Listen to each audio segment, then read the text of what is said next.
ಶ್ರೀ ಧರ್ಮಸ್ಥಳ ಗ್ರಾಮಾಭಿವೃದ್ಧಿ ಯೋಜನೆಯ ವತಿಯಿಂದ ಹಂಪಾಪಟ್ಟಣ ವಲಯದ ಹಾಗೂ ಗ್ರಾಮದಲ್ಲಿ ಜನಮಂಗಳ ಕಾರ್ಯಕ್ರಮದಲ್ಲಿ ನಾಗಿನಾಬಿ ರವರಿಗೆ ವೀಲ್ಚೇರ್ ಡಾಕ್ಟರ್ ವೀರೇಂದ್ರ ಹೆಗಡೆಯವರು ಒದಗಿಸಿಕೊಟ್ಟಿರುತ್ತಾರೆ.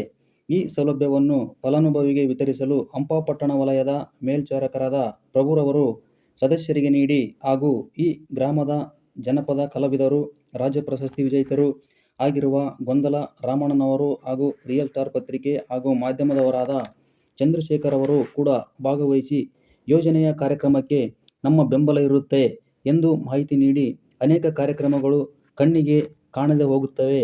ಕಾರ್ಯಕ್ರಮಗಳು ಜನಪರ ಕಾರ್ಯಕ್ರಮಗಳಾಗಿ ಇವುಗಳನ್ನು ಸೋಷಿಯಲ್ ಮೀಡಿಯಾ ಮಾಧ್ಯಮಗಳಲ್ಲಿ, ಪತ್ರಿಕೆಗಳಲ್ಲಿ ಬರುವಂತೆ ನಾವು ಮಾಡುತ್ತೇವೆ ಎಂದು ಮಾಹಿತಿ ಕೊಟ್ಟರು. ಈ ಸಂದರ್ಭದಲ್ಲಿ ಊರಿನ ಪ್ರಮುಖ ಸದಸ್ಯರುಗಳು ಹಾಗೂ ಒಕ್ಕೂಟದ ಪದಾಧಿಕಾರಿಗಳು ಭಾಗವಹಿಸಿ ಈ ಕಾರ್ಯಕ್ರಮಕ್ಕೆ ಚಾಲನೆ ನೀಡಿದರು. ಸೌಲಭ್ಯ ಪಡೆದಿರುವಂಥ ನಾಗಿನಾಬಿರವರ ಮುಖದಲ್ಲಿ ಸಂತಸ ಮರೆಮಾಚಿತು. ಹುಟ್ಟಿನಿಂದಲೂ ಕೂಡ ಮನೆಯಲ್ಲೇ ಇದ್ದು ಕಾಲ ಕಳೆಯುವಂಥ ವ್ಯವಸ್ಥೆಯಾಗಿತ್ತು. ಈ ವೀಲ್ಚೇರ್ ಕೊಟ್ಟಿರುವ ಖುಷಿಗೆ ಭಾರವೇ ಇರಲಿಲ್ಲ. ಸದಸ್ಯರು ಇನ್ನೂ ಯೋಜನೆಯ ಬಗ್ಗೆ ಬಹಳ ದೊಡ್ಡ ಧನ್ಯವಾದಗಳು. ಒಕ್ಕೂಟದ ಪದಾಧಿಕಾರಿಗಳೇ ಆಗಿರುವ V S. Geetha, J. Fakirappa, Renuka, K. Shantha, Wahid Begum, Shekhanabi, Goodasab ಫಲಾನುಭವಿಗೆ ಹಸ್ತಾಂತರಿಸುವ ಕಾರ್ಯಕ್ರಮದಲ್ಲಿ ಭಾಗವಹಿಸಿದ್ದರು. ವರದಿ real star news. Om Shri ಮಂಜುನಾಥಾಯ ನಮಃ. ಶ್ರೀ ಕ್ಷೇತ್ರ ಆರಾಧ್ಯ ಮಂಜುನಾಥ ಸ್ವಾಮಿಯ ಕೃಪಾಶೀರ್ವಾದದೊಂದಿಗೆ ಇವತ್ತು ಬಡ ಮಹಿಳೆಯರಿಗೆ ಹಾಗೂ ಸಂಬಂಧಪಟ್ಟಂತಹ ಕೆಲವಷ್ಟು ಅನಾರೋಗ್ಯ ಪೀಡಿತರಿಗೆ ಹಾಗೂ ತೀರಾ ಕಡುಬಡವರಿಗೆ ಜನಮಂಗಳ ಕಾರ್ಯಕ್ರಮದಲ್ಲಿ ಇವತ್ತು ವೀಲ್ ಚೇರನ್ನು ಕೊಡ್ತಾ ಇದ್ದೇವೆ.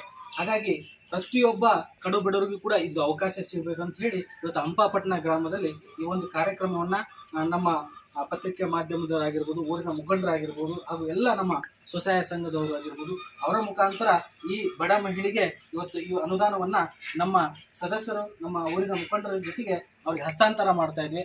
ಈಗ ಅವರು ತಮ್ಮ ಅಭಿಪ್ರಾಯನ ತಿಳಿಸ್ಬೇಕು. ಇದು ಹೇಗಾಗಿಸ್ತದಮ್ಮ? ಇದು ಖುಷಿ ಆಯ್ತಾ ನಿಮಗೆ? ಖುಷಿ ಆಯ್ತಾ? ನಿಮ್ಗೆ ಏನಾರ ಇದರಿಂದ ಬೇಜಾರಾಗ್ತದ ಅಂತ ಹೇಳ್ಬೇಕಂದ್ರೆ? ಇಷ್ಟು ದಿನ ಅಂತ ಮನೇಲಿ ಕುಂತಿದ್ರಿ, ಈಗ ನೀವು ಆರಾಮ್ ರೋಡ ಸರಿ ಮಾಡ್ಕೊಂಡು ಎಲ್ಲ ಹಂಪಾಪಟ್ಟಣ ಒಂದು ರೌಂಡ್ ಹಾಕೊಂಬರ್ಬೋದು. ನಿಮ್ಗೆ ಖುಷಿ ಆಯ್ತು ನಿಮಗೆ ಅಲ್ಲ? ಹೌದಲ್ಲ? ಒಳ್ಳೇದಾಯ್ತಾ? ನಿಮಗೆ ನೋಡಿ, ನಿಮ್ಗೇನಾದ್ರು ಈ ಥರ ಯಾರ ಇದ್ರೆ ದಯವಿಟ್ಟು ಗುರುತಿಸ್ಕೊಡಿ. ಯಾಕಂದ್ರೆ ನನ್ನ ಕೆಲಸ ಅಲ್ಲ ಇದು, ನಿಮ್ಮೂರಾಗ ನೀವು ಮಾಡ್ಬೇಕಾಗಿರೋ ಕೆಲಸ. ನಾನೇನೋ ಕಣ್ಣಿಗೆ ಕಾಣ್ತೋ ಇವ್ರಿಗೆ ಹೇಳಿದೆ ಮಾಡಿಕೊಟ್ರು. ಆದರೆ ಪ್ರತಿಯೊಬ್ಬರು ಕೂಡ ನೀವೇನು ಸಂಘದವರಿದ್ದೀರಲ್ವಾ, ಪ್ರತಿಯೊಬ್ಬರು ಇಂಥ ಗುರುತಿಸೋ ಕೆಲಸ ಮಾಡಬೇಕು. ಇವತ್ತು ನಮ್ಮ ಕಾರ್ಯಕ್ರಮಕ್ಕೆ ಹೋಗೋಕ್ಕೆ ಬಂದಿರುವಂಥ ನಮ್ಮ ಚಂದ್ರಶೇಖರ್ ಸರ್ ಅವರಿಗೆ ಒಂದು ಅಭಿನಂದನೆಯನ್ನು ಸಲ್ಲಿಸ್ತಾ ಇದ್ದೀನಿ. ಹಾಗೆ ನಮ್ಮ ಊರಿನ ಹಿರಿಯರು, ಮುಖಂಡರು, ರಾಮಣ್ಣವರು ಕೂಡ ಈ ಕಾರ್ಯಕ್ರಮದಲ್ಲಿ ಅವರು ಕೂಡ ಬಂದಿದ್ದಾರೆ. ಅವರು ಕೂಡ ನನ್ನ ಅಭಿನಂದನೆ ಸಲ್ಲಿಸ್ತಾ ಇದ್ದೀನಿ. ಹಾಗೆ ಈ ಕುಟುಂಬದ ಸಂಘದ ಸದಸ್ಯರಾಗಿರ್ಬೋದು, ಮಂಜಣ್ಣವರು ಕೂಡ ಬಂದಿದ್ದಾರೆ. ಅವ್ರಿಗೂ ಕೂಡ ಈ ಕಾರ್ಯಕ್ರಮಕ್ಕೆ ಅಭಿನಂದನೆ ಸಲ್ಲಿಸ್ತಾ ಇದ್ದೀನಿ. ಹಾಗೆ ನಮ್ಮ ಭಾಗದ ಸೇವಾಪತಿಗಳಿದ್ದಾರೆ, ಅವರಿಗೂ ಕೂಡ ಅಭಿನಂದನೆ ಸಲ್ಲಿಸ್ತೀನಿ. ಈ ಕಾರ್ಯಕ್ರಮವನ್ನು ಉದ್ದೇಶಿಸಿ ನಮ್ಮ ರಾಮಣ್ಣರವರು ಒಂದೆರಡು ಮಾತನ್ನು ಆಡಬೇಕಾಗಿ ಕೇಳ್ಕೊಳ್ತಾರೆ. ಈಗ ನಮ್ಮ ಧರ್ಮಸ್ಥಳ ಸಂಘದವರು ಆ ಎಮ್ಮನ ಪರಿಸ್ಥಿತಿ ಗಂಭೀರತನಿಗಿರೋ ಸಲುವಾಗಿ ಒಂದು ದಿವಸ ಅಲ್ಲ, 2 ದಿವಸ ಅಲ್ಲ, 1 ವರ್ಷ ಅಲ್ಲ, 2 ವರ್ಷ ಅಲ್ಲ, ಅವರಿಗೆ ಸಹಾಯ ಮಾಡಿಕೊಟ್ಟಿರುವಂಥ ಭಾಗ್ಯವಂತ ಅವ್ರಿಗೆ ಸತತವಾಗಿ ಅಂಗೈಗಿಡ್ಡ ಅಂತ ಹೇಳಿ ನಾನು 2 ಮಾತಾಡ್ತೀನಿ.